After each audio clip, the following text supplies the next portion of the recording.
Do you know what time it is?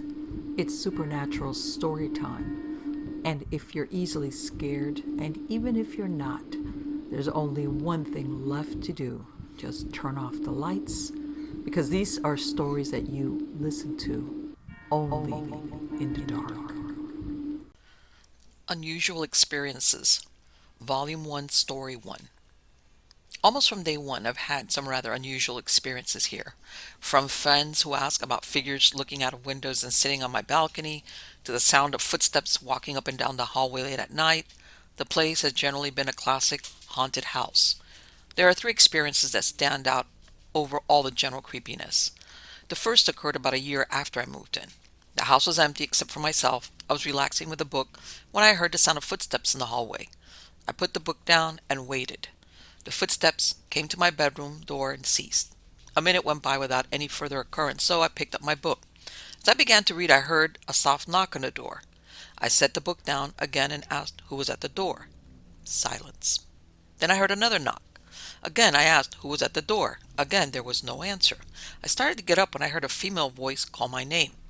The voice came from the hallway and was loud enough to be heard through the door. I did not recognize the voice. The voice also sounded strange, as though it were an echo. I went to the door and opened it. No one was in the hallway, and after a search, the house was empty. The second occurred about 4 months after the first.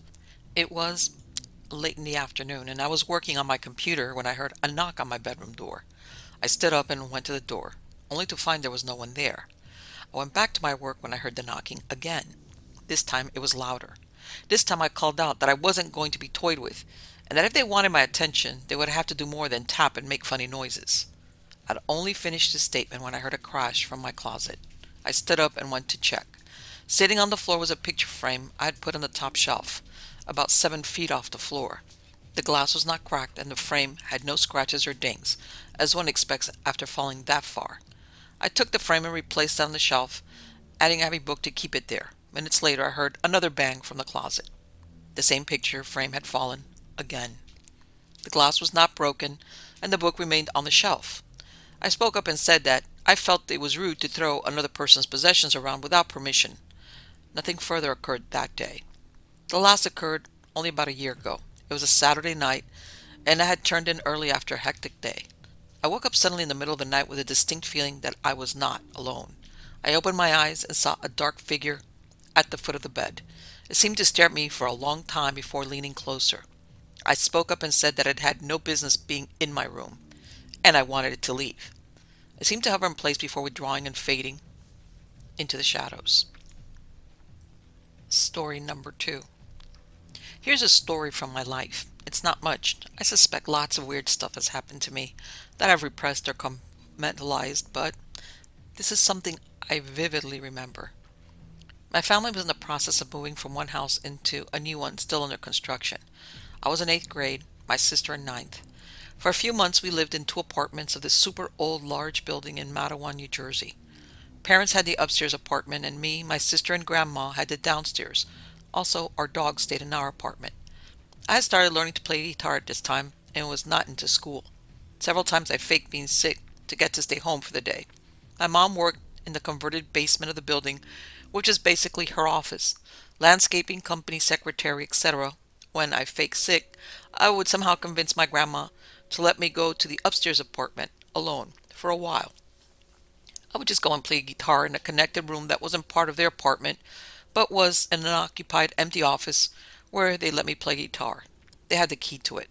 Anyway, so here's the creepy part. I never even once felt weird or scared in our downstairs apartment. It was comfy and normal.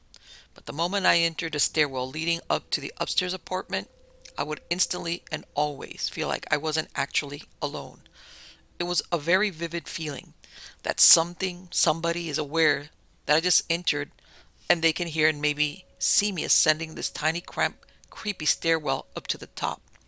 And in the apartment, the feeling was intense. It was nothing to do with unfamiliarity.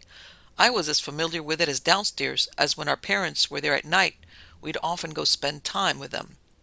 This feeling of being watched would be strongest, incredibly so, in the bathroom. It was a weird bathroom, and the ceiling sloped down and had this weird rounded part that was like 4 feet high over the sink. It was all white with a shower bathtub with curtain, toilet, sink, mirror.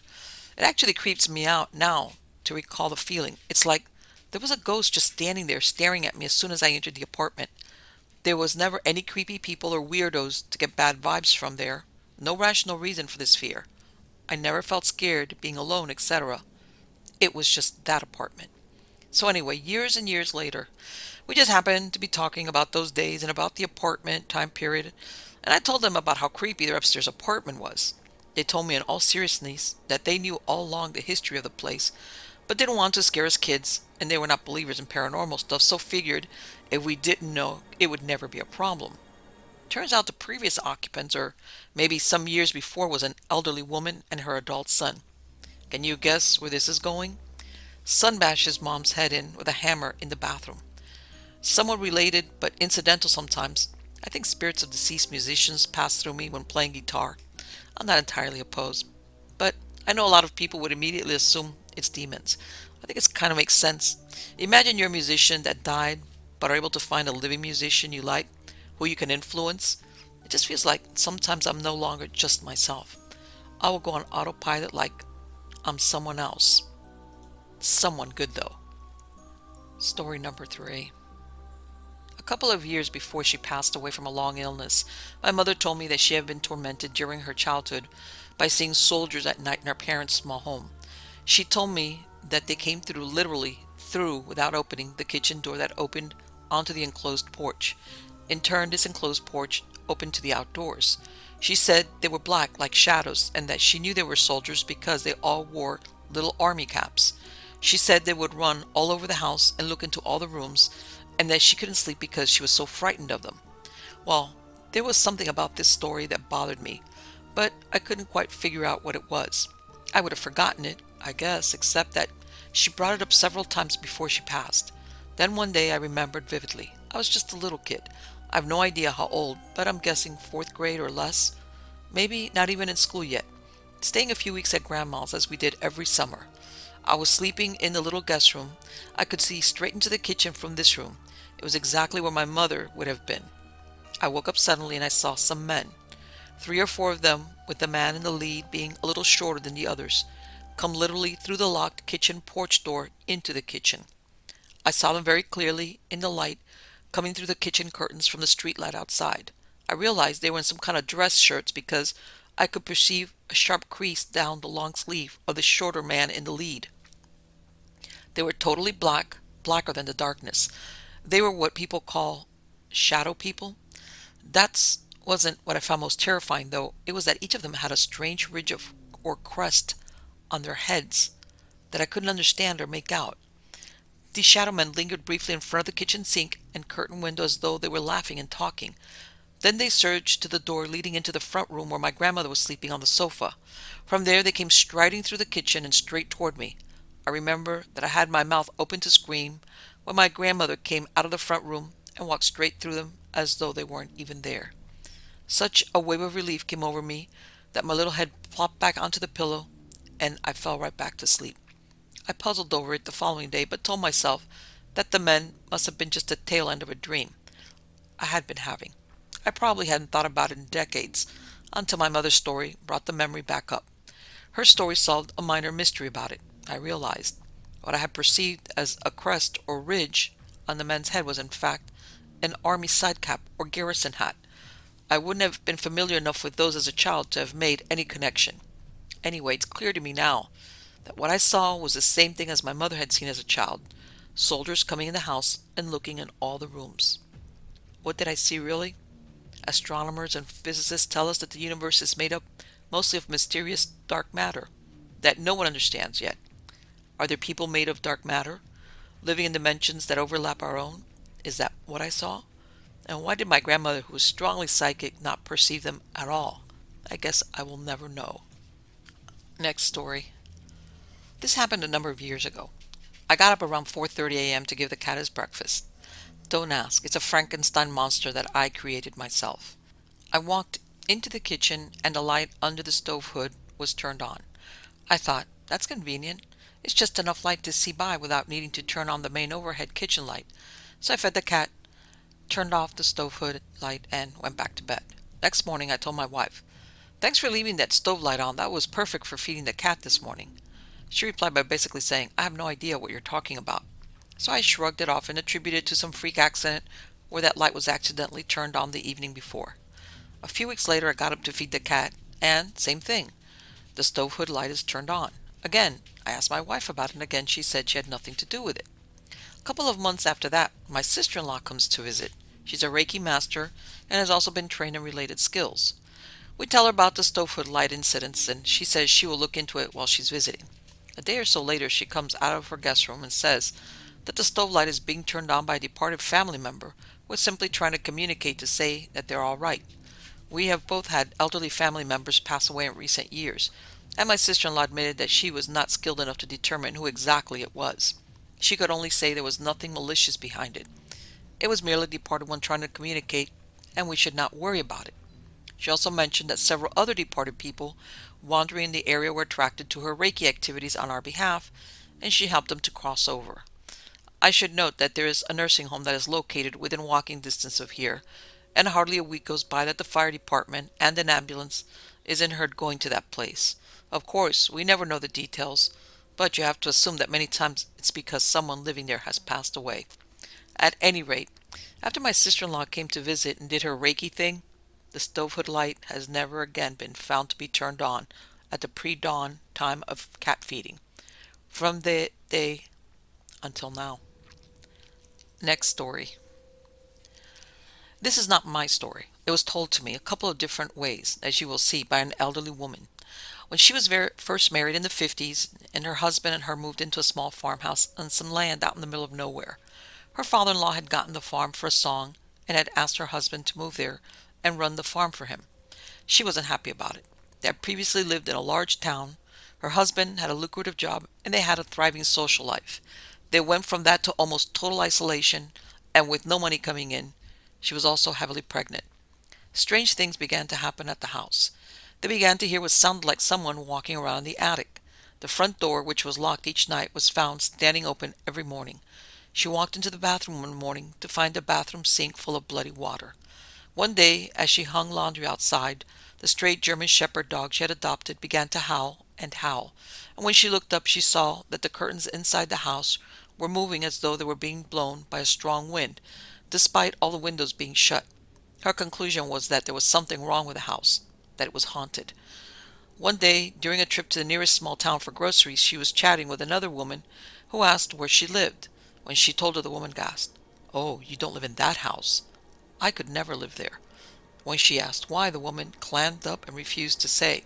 This strengthened her idea that the house was haunted. She speculated that someone had committed suicide in the house, and the stigma surrounding suicide explained people's refusal to discuss it. The strange occurrences continued. With her pregnancy advancing, she finally demanded that her husband move her to her parents' home an hour or so away. He refused to go into the attic to get things she had stored there, and many of her mementos were left behind, never to be seen again. Fast forward several decades. She was watching a television show about serial murderers. She told me it was like an old-fashioned kaleidoscope where you turn it and a whole different pattern emerges. Suddenly she remembered vividly something she had seen one night as she lay awake in her bed there. Out of the large cornfield next to the house had walked the man who owned a large dairy cattle operation down the road. He stood there for a moment in the light of the moon and then walked toward the road in front. She said that at the time she really thought nothing of it, assuming that he was looking for a cow that had gotten loose. Now, though, she found herself wondering, had this man been coming in and out of her house? She remembered that the old windows were so loose in the frames that they opened easily from outside as well as inside, and like most country people of that era, they didn't lock them at night. She found herself wondering, did someone commit suicide there? Or had someone been raped and or murdered? So many decades after briefly living there, she wondered, haunted house or very much alive, uninvited, and dangerous house guest. Next story. For a few years in the 80s and early 90s, I lived in an old house in a town called Ridley Park in Pennsylvania. Every single night as I would be starting to fall asleep, something small in my room would fly off a shelf and hit the floor. I would be startled for a second and then just go to sleep. Our housekeeper would tell me to be careful in my room because she said she would constantly hear people stomping around in my room during the day when I was at school. So, early one morning, as daylight started to fill my room, I was lying in bed and out of nowhere, a loud, hoarse breathing started at the foot of my bed. I was literally frozen with fear, especially because my bedroom door had an actual deadbolt on it that I always kept locked at night. So after about 30 seconds, it just stopped and I shrugged it off. I never told anyone and just forgot about it. Fast forward 3 years, and I was 15. I've been living at my father's for years, divorced parents, and my mother was getting my old room set up as part of an apartment that she sectioned off on that side of the house. One weekend, I had a friend come and stay with us for the weekend, and we decided to crash in my old room since it was empty and we wouldn't be bothered by younger siblings. In the middle of the night, I woke to my friend kicking and shaking me awake. When I woke up and asked him what was going on, he said that he woke up to somebody breathing hoarsely next to the right side of his face. My blood ran cold. To make things worse, he said he couldn't feel the breath on his face, just hear it. There was another room downstairs in that home that used to be a servant's kitchen that was haunted as well. So now it's 2 years later, I'm 17. My father kicked me out of his house in New Jersey, and I moved back into my mother's Pennsylvania haunted home. The house was huge, and my mother had turned the second and third floors into two separate apartments. So I moved into the room downstairs that used to be the servant's kitchen 100 years earlier. This room had two doors that used to open from the old kitchen to the front of the house outside. Now that it was a bedroom, more like a studio apartment, both of those doors that led outside had been screwed shut and sealed airtight with caulk.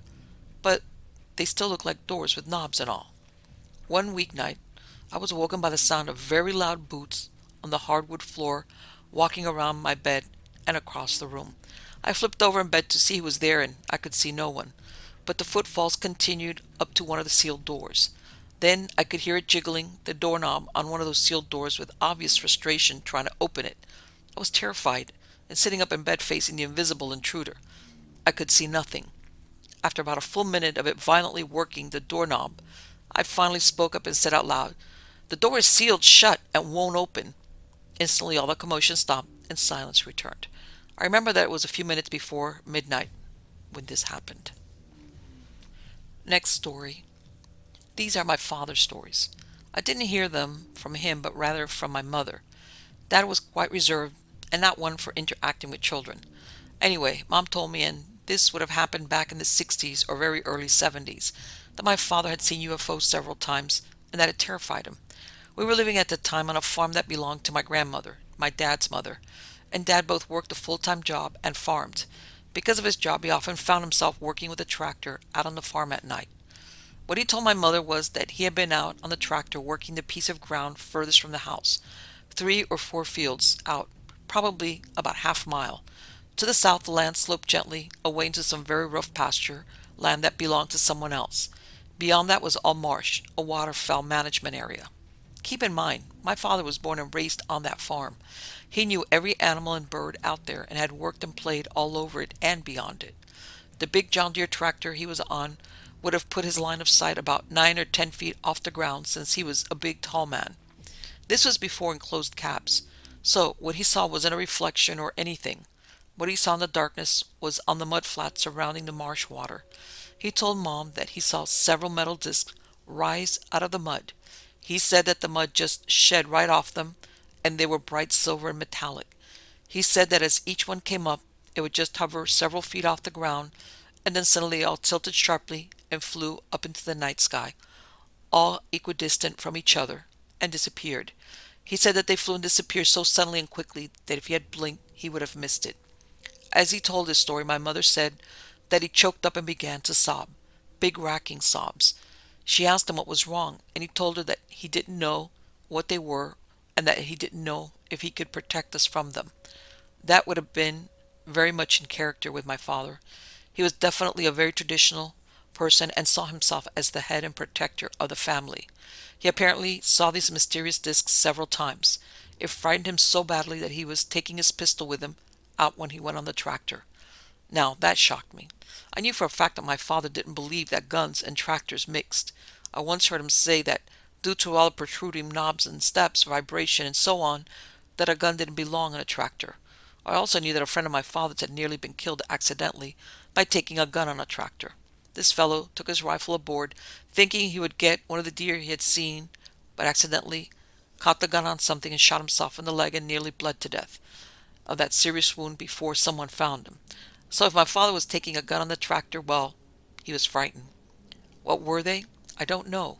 It was long before drone technology, that's for sure. Next story.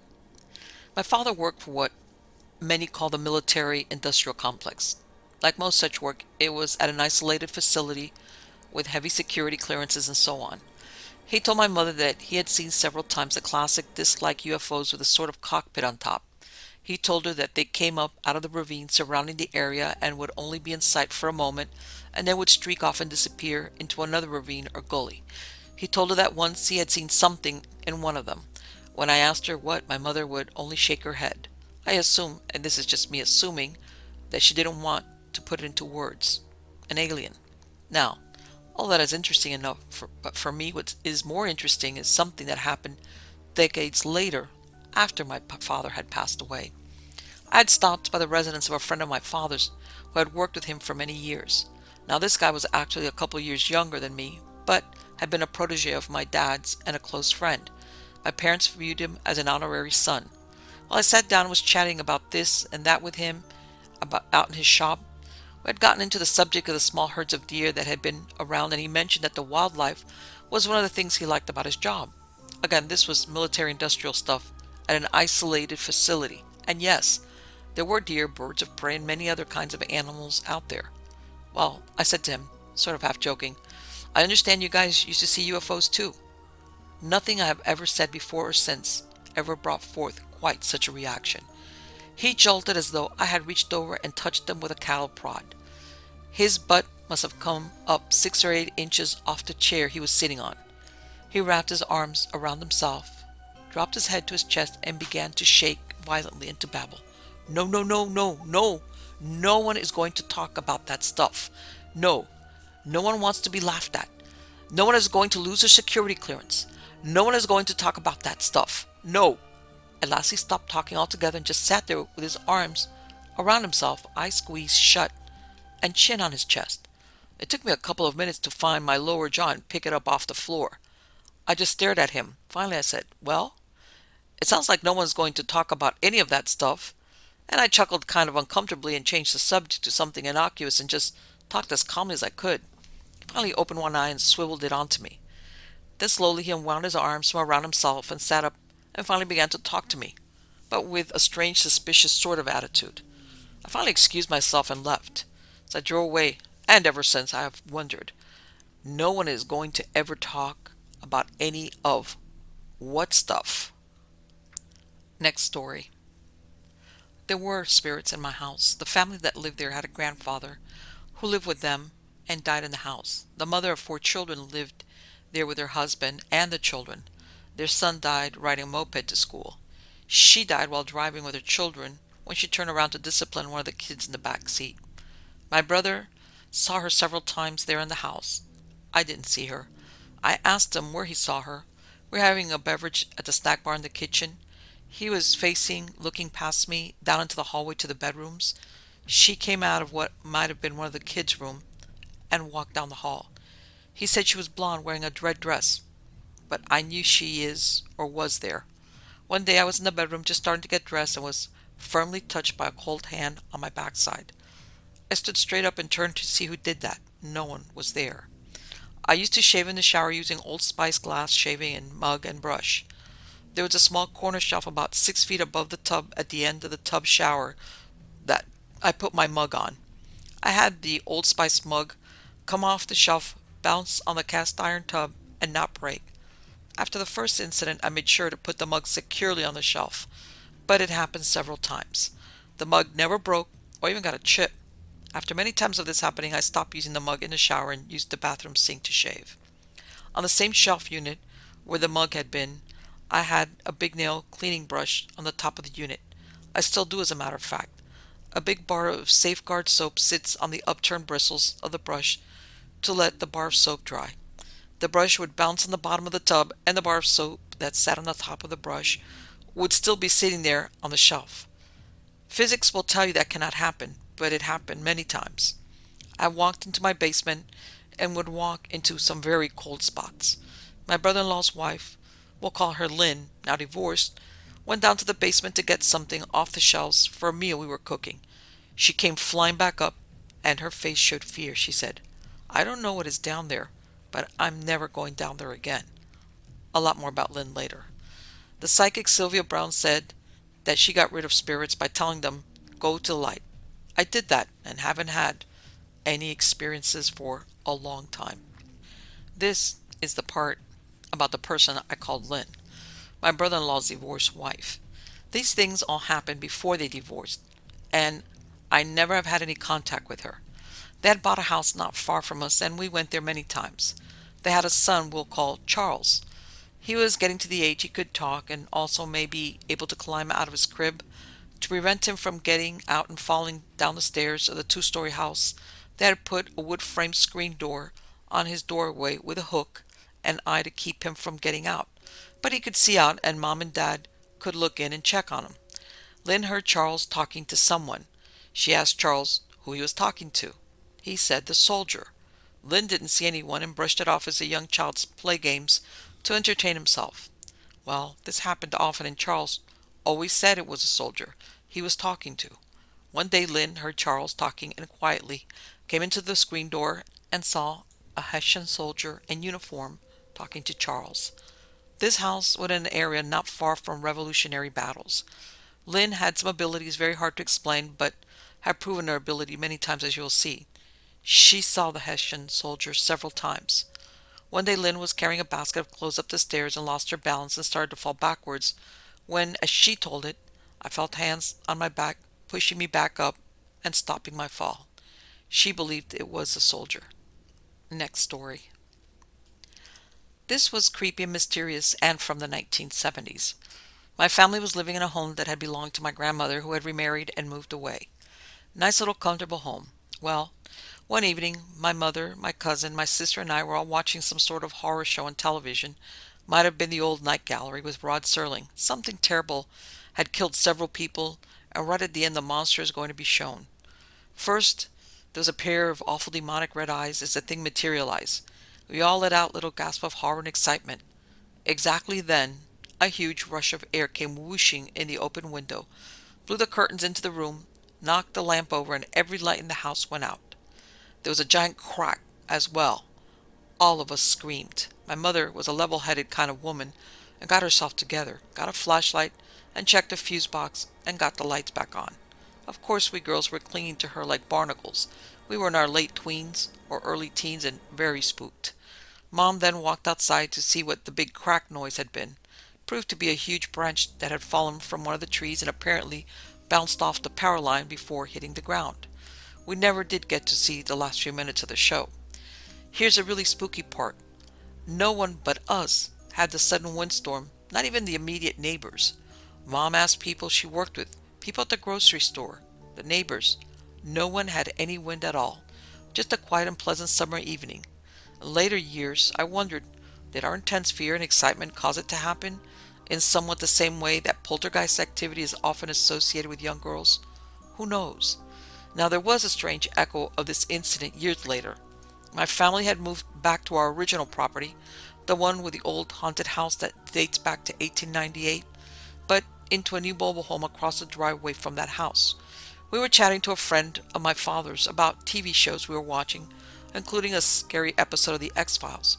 We had all been involved with the critters with green eyes. Well, as I opened my mouth to mention this, it was as though I heard someone scream into my mind, "Don't talk about that." It was too late. The words were out of my mouth. The consequences were immediate. From an adjacent room came a series of crashes and bangs that raised us several inches off our seats. There was a rolling noise, and out of the room came a Tupperware spaghetti keeper that had been sitting for several years on the top of a bookcase in that room. It rolled out of there and stopped right in the middle of the hall. All of us stared at it, speechless. I finally got up, walked over and picked it up. It seemed harmless, but it sure broke up the conversation. My father's friend excused himself and left. Here's the strange thing. The spaghetti keeper hadn't just been sitting there for several years. It had quite a layer of dust on it, and had surely been sitting there since we'd moved in. It had also been surrounded by other items that didn't move. So, did it jump over them? Who knows? Finally, that room eventually ended up being my bedroom for a while.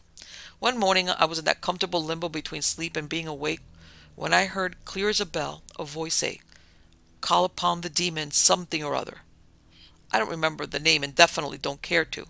All I remember is that it started with the letter A and sounded like what I imagine ancient Babylonian or something would sound like. Well, that made my eyes snap open, and I said out loud, "No!" And then, "Depart from me, evil one, by the power of the Holy Spirit and in the name of Jesus Christ."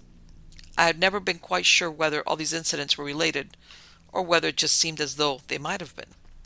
The only other thing that ever seemed odd was that while I had that room, I would often think that I heard footsteps along the carpeted hallway.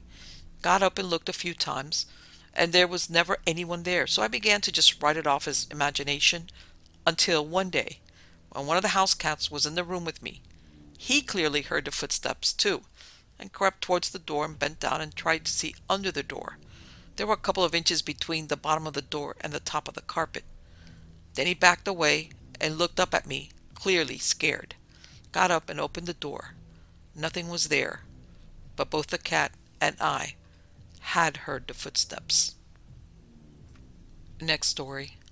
Growing up, my father was a caretaker at a large cemetery in western Kentucky. There was a house on the property that we lived in as part of his salary, and it was nice living on 100 acres. My childhood was awesome, being able to play and roam wherever there. The cemetery and home only dated back to 1960, so it wasn't very old like most of these stories. I had forgotten this one story, though, as I was about 3 or so when it happened, but I do remember bits of things from when I was a little bit older, but was reminded of it the other day when talking with some co-workers and my dad. But I was taking a bath, playing, one evening before bed when I thought I heard my mother walk past the doorway in her nightgown. I called out, "Mom," but she didn't respond. Come to find out, she was outside doing her nightly watering of her plants. Growing up, I was always afraid of the dark, sleeping with night lights or my parents, always turning lights on when I went into a room or down the hall. One night, when I was around the same age or a little older, it was just me and my father home. I needed to use the bathroom on the other end of the house in the hallway. I decided I was going to face fears and not turn on the light. All I remember was getting halfway down and suddenly couldn't move, speak, or anything. Almost like some of these sleep paralysis stories, but I was awake. I was finally able to scream for my dad, and it finally ended. I don't know if it was anything, but it freaked me out for several years. Now, a story from my parents in the same home.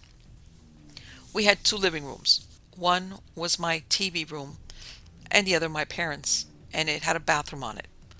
One day my mom got out of the shower and swore she saw a little girl in the living room. She searched the house thinking a child visiting the cemetery with family may have come in the house, but found no one. She told my dad about it, and he laughed it off. One night a few days or so later, late in the evening, he was up watching UK basketball. He saw the same little girl walk between him and the TV. Needless to say, he went right to bed. He did some investigating in the office and come to find out a birth date on a little girl's monument he had laid to rest months before was wrong. Once he got it fixed, they never saw her again. Another store at a parent's house home that we used to camp with. We went to visit her one Saturday afternoon. It was getting kind of stormy out, and the adults were out on the covered patio talking and smoking while I was around 12 or so at that time, was inside watching TV and playing with her dogs and cats. I saw something out of the corner of my eye, so I turned to look at the ceiling. I saw a gold glowing orb, plain as day, as it moved around a bit, several feet, and then just disappeared. I quickly ran outside and told them, and my parents' friend said that it was an angel and that she had seen it before herself.